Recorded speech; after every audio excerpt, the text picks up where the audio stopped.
साग हालेको पकौडा हार्दिक दाजुले आज खाइरहनु भएको छ।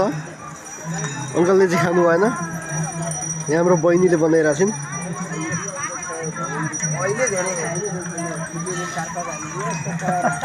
हामी पञ्चपरी दावेचर कोट्युम शिवधाममा छौँ। शिवधाम कोट्युम। त्यो भाइले के बेचिरहेको छ। भक्तजनहरू आइरहनु भएको छ।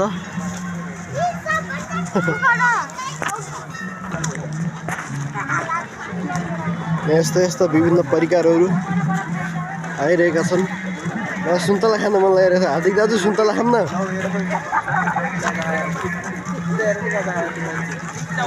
ल रेकर्ड चाहिँ नगरौँ। ल त्यो तर त हेर्नेलाई रमाइलो लाग्यो त्यो बच्चालाई हाँस्ने पनि त्यसलाई भित्र यति गाह्रो भएको मर्छु कि क्या भन्ने हुन्छ है। पानीमा डुबाइ डुबाइ गर्नुहुन्छ।